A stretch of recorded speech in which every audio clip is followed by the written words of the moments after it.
Even this relatively commonplace temple in a remote rural village beside the Tongtian River in Jiangyuan Prefecture is more than 400 years old.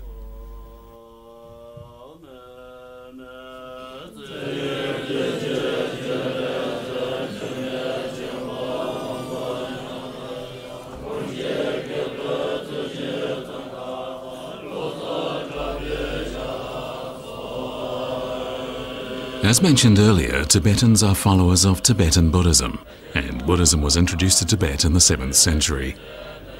At that time, the region was cut off from the outside world, and there was very little to distract the people from their study of Buddhism, which stressed the practice of meditation. A primary tenet of Buddhism is that one must be kind and protect all life, and this is a teaching that sits well with beliefs fostered by Tibetans in their unique natural environment. They derive from Buddhism the wisdom with which to live in harmony with the natural world. But being a Tibetan Buddhist does not simply imply leading the life of a Buddhist monk. Buddhism influences the thoughts and behavior of every Tibetan throughout his or her entire life.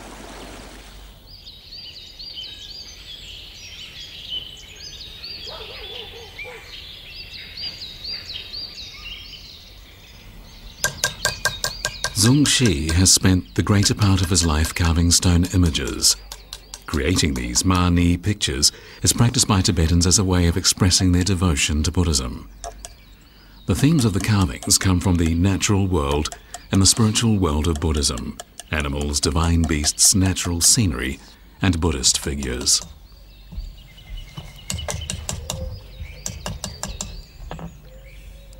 A Ma-Ni carving almost always includes a 6-word admonition in a prominent position, and this admonition will be one followed with the greatest reverence. It is chanted to ward off misfortunes, solicit happiness, and seek good luck.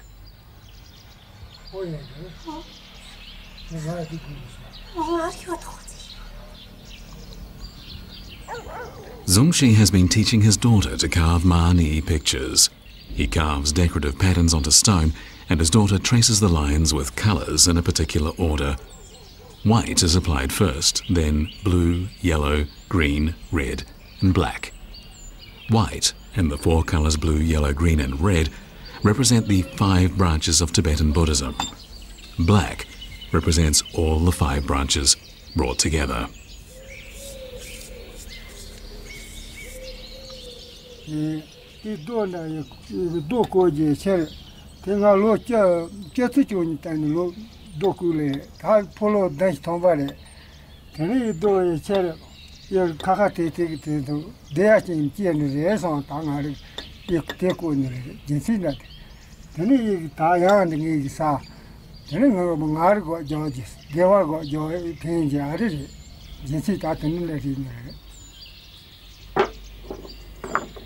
Ma-Ni stone carvers all believe that their gift for carving came from the Buddha, and many of them can earn enough from their art to support their families.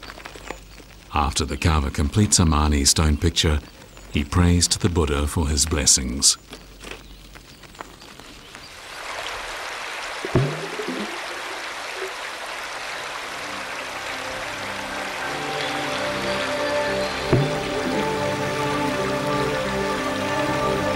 Every year, this father and daughter carve 108 special Ma-Ni stone pictures and then place them in the river near their home. Tibetan Buddhists believe that Ma-Ni stone pictures form a golden bridge that can provide them with all the water, cattle and sheep, food, and good luck that they require.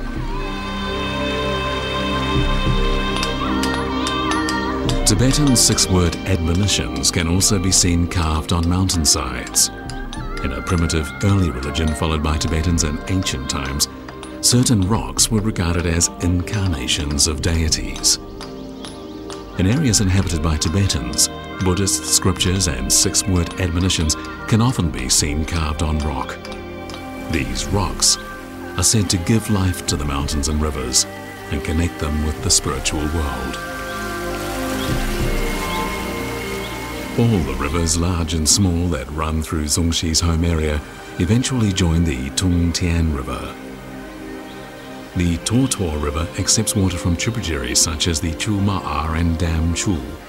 The 813-kilometre-long Tongtian River stretches from its confluence with the Dam Chu River to the Ba Tang estuary in Yushu in Qinghai province.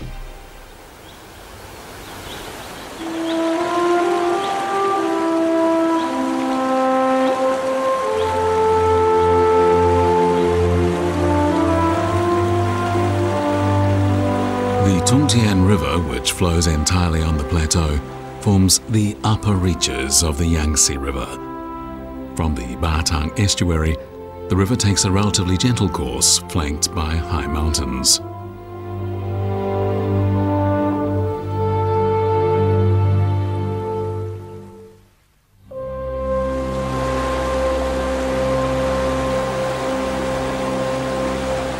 The most perilous part of the Jinsha River is Hutiao Gorge.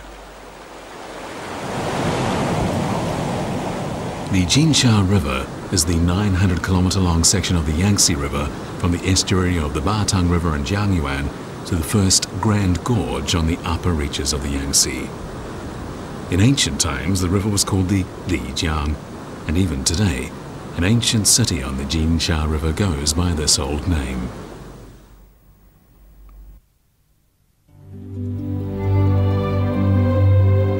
The entire region, from the source of the Yangtze River on the Qinghai Tibet Plateau to the upper section of the Jinsha River, is known in China as the First Geographic Step.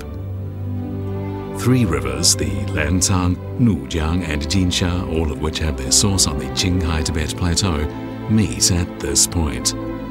Together, they present an extraordinary spectacle known as the confluence of the three rivers. It is a natural wonder seen in very few places in the world. This area was formed at the meeting place of three major geographic regions: East Asia, South Asia, and the Qinghai Tibet Plateau. It boasts the greatest variety of primitive topographic features of any region on Earth. The snow-capped mountains, glaciers, forests, mountain gullies, lakes and wetlands here are passageways and habitats for all kinds of biological populations that are vital to the Eurasian continent.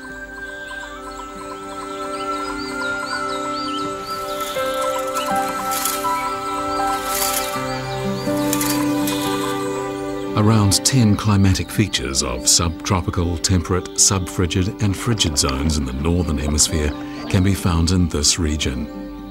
With several hundred animal species and several thousand plant species, this area is one of the Earth's major thermometers, and it is a highly significant refuge for a number of endangered plants and animals.